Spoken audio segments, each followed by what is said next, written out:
carrier builds. Now Iris has an impressive mech army.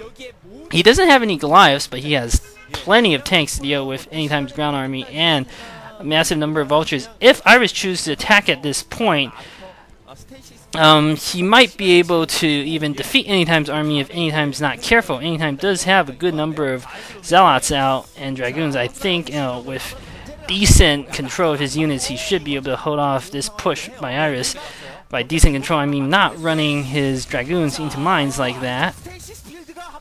Iris is clumping up all his tanks beneath that cliff there. A nice stasis there would completely cripple them. Anytime putting down yet another expansion, so if he gets up to 5 expansions, he's going to be in good position. I don't think Iris has spotted this carrier switch coming because he's not building any. Oh no, he's building Goliaths now. He must have spotted it, so good for him. Looks like Anytime is pushing out in the middle of the map. He looks like he's just trying to threaten the natural of Iris, but Iris is moving his mech army over to respawn.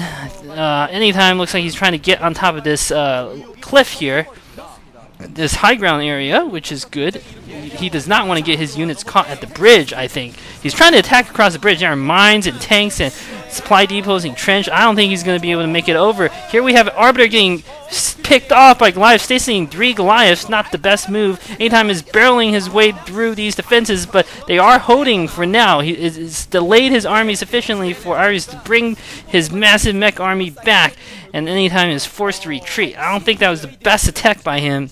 I mean, losing that Arbiter for nothing and then getting his army whittled down there. I mean, you don't want to attack across bridges against a entrenched Terran position. Even a few tanks and a few vultures and mines there can delay the army for a good amount of time. So I always find it foolish when the Protoss tries to attack an entrenched position like that. You know, a lot of Protoss players have this mentality that they must go for the direct frontal assault in this one glorious battle. Sort of like how the Protoss actually are, according to the story. But that is not the way to go.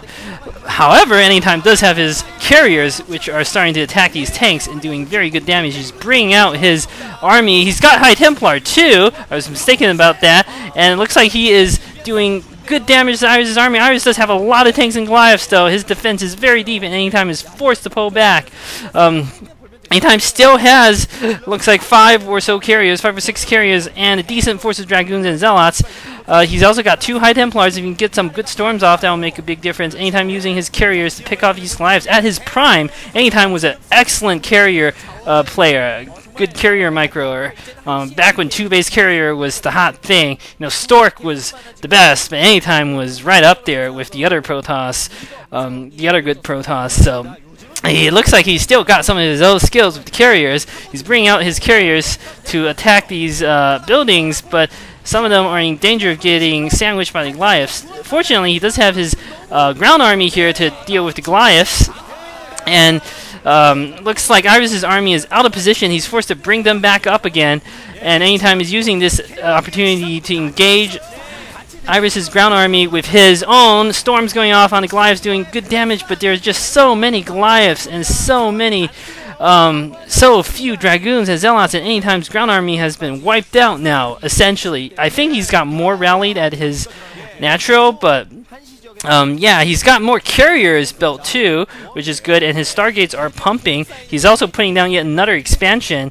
The good thing that Anytime is doing, he's managed to keep Iris in his base. Iris is not really able to move out at all in this game, and the more he does that, the better off he'll be, because he's gonna be able to take expansions at will. But Iris this time looks like he's not turning his mech army back. Anytime just using his carriers and his ground army. It looks like he's attacking the 6 o'clock position. Storms going off all over the SCVs, killing a good number of them, forcing a lift, and the command center will surely burn down. Looks like Iris is bringing his army to attack strategically the 3 o'clock position. He's probably hoping to kill that and then move his forces north to finish off the other 2 expansions, which, yeah, he's leaving 2 tanks to siege the 3 o'clock position, moving the rest of his armies north, and Anytime has nothing in position to defend it. And now Anytime is moving his ground army up. There are lots of mines and vultures in the way, just wreaking havoc on these relieving forces, this relief force that Anytime is bringing up. the vultures and the mines doing disproportionate damage and delaying this reinforcements, and anytime is using. I don't know where his carriers are. No, he's bringing the carriers back. In the meantime, Iris is killing most of the probes at one of the expansion, but storms going off all over these Goliaths, severely weakening them. Even more storms going off on the tanks, and the carriers are going to have no problem mopping up this Goliath force.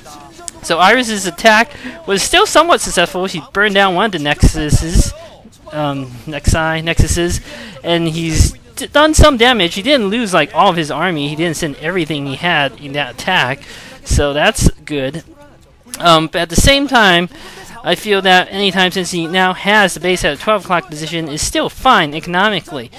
Iris is trying to put down a base, it looks like, at the 9 o'clock position. If he can manage to hold that, he'll do fine. Now, it looks like anytime is bring... you can just see all these white units streaming to the middle of the map. It looks like he's rallying his army for a big battle. Looks like he does have a large number of carriers, though. He's probably got 7 or 8 carriers, if not more. Quite possibly several more. I can't even count the number of carriers there. Might be even like 10 or a dozen carriers. With that carrier force, unless anytime has 3 upgraded Goliaths by the dozen, it's not going to be able to stop these carriers. It looks like the carriers are going to come in and try to... looks like he's trying to attack the natural across the bridge. Ooh, mines going off in these High Templars, killing 2 of them. That was a unnecessary loss. Critically, it doesn't seem like Iris has made tanks to deal with his ground army. He's got plenty of Goliaths to attack these carriers. Anytime he needs to be a bit careful with his carrier. Ooh, storm going off all over the Goliaths. It looks like he's also bringing Dragoons in to attack the 6 o'clock position. Storms going off all over these Goliaths. Massive damage dealt to Iris, and at this point I do not think Iris can come back. He cannot deal with these carriers, and the carriers are just going to be able to destroy this expansion at the inside 7 o'clock, and that'll be game. So, very nice play from Anytime. I guess, I mean, he didn't go for any Arbiters beyond the first, which was fairly useless. He spent the rest of his gas on High Templar, which have been extraordinarily useful this game. Using the Templar to storm Goliaths, deal with them. Always theoretically a good move, and in practice also a good move. It's just that so often when Protoss go for these carrier strategies, you don't see them get the High Templar to do exactly what Anytime did in this game. And Anytime still has excellent GG coming from Iris. Excellent carrier micro, which is nice to see.